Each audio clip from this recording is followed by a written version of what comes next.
এটা কেমন প্রশ্ন? আমারে কেন গরুর মাংস খেতে বলা হবে? তাহলে কেন এটার গুজব বলে উড়িয়ে দেন? তামাশা করতে আসছি আমরা, তামাশার জায়গা। বা আর কত মা বোন নির্যাতিত হলে উনি আমাদের এই 8 দফা দাবি পূরণ করবে? তা আবার আরো আছে যে অনেকে বলছে এই কথাটা যে শুধু কি সংখ্যালঘুদের ঘরবাড়ি পুড়িয়েছে, পুরানো হয়েছে তো বা অত্যাচার করা হয়েছে তো অন্য ধর্মেরও, আই মিন ইসলাম ধর্মেরও।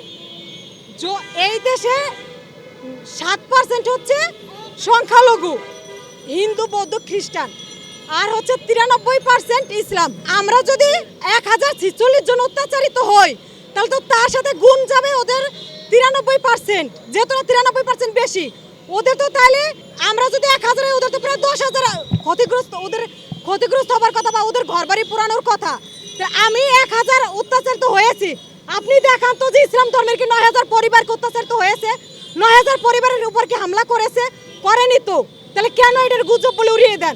তামাশা করতে আসছি আমরা, তামাশার জায়গা যেখানে মানে এই 8 দফা বাই ছেড়ে দেন। এছাড়াও যেভাবে কথার মাধ্যমে যে বুলিং এর শিকার হতে হচ্ছে আমাদের, আমি পার্সোনালি আমার কথা বলি, যদিও আজকে আমরা 8 দফা দাবি স্মারকলিপি দিতে আসছি, তো এর বাইরে আমি আরেকটু কথা বলি যে আমাদেরকে বলা হয়, আমি যার ভিকটিম, আমি যা শুনেছি, আমি সনাতন ধর্মের ভাই, আমি কিন্তু ঠিক আছি, কিন্তু কেন আমাকে বলা হবে যেটা আমি নিজে ফেস করছি, যে চল না আজকে ঘুরতে যাই, তুইও বোরকা পর।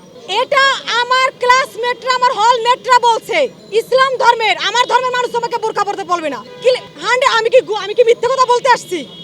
আমার এই কথা শুনতে হয়েছে যে চল না আজকে ঘুরতে যাই, আমরা তিনজনই তো বোরকা পরে আছি, তুইও পর। কেন আমি বোরকা পরবো কেন? এইটা আপনারা ধরিয়ে দিবেন। তারপরে আমাকে আরো বলছে, আমি এই কথাগুলো শুনে শুনে আসছি যে তোরা কেন গরুর মাংস খাস না, একটু খেয়ে টেস্ট কর না। আরে ভাই, এটা কেমন প্রশ্ন? আমারে কেন গরুর মাংস খেতে বলা হবে?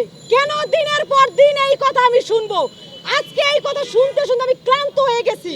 আমি বর্তমানে যে ম্যাচে থাকি, আমাকে ওই ম্যাচ থেকে বলা হয়েছে যে তোমাদের তো একটা ফিস্ট দেওয়া হয়, তুমি কি গরুর মাংস খাও?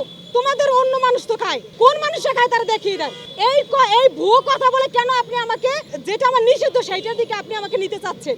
8 দফা আমি তো ছেড়েই দিলাম, এই কথাগুলো আমাদের শুনতে হচ্ছে। প্রধান উপদেষ্টার কাছে আজকে আমরা স্মারকলিপি দিতে যাব এবং তার কাছে বিনীত অনুরোধ, দ্রুত আমাদের 8 দফা দাবি পূরণ করে নেবেন। নমস্কার সবাইকে।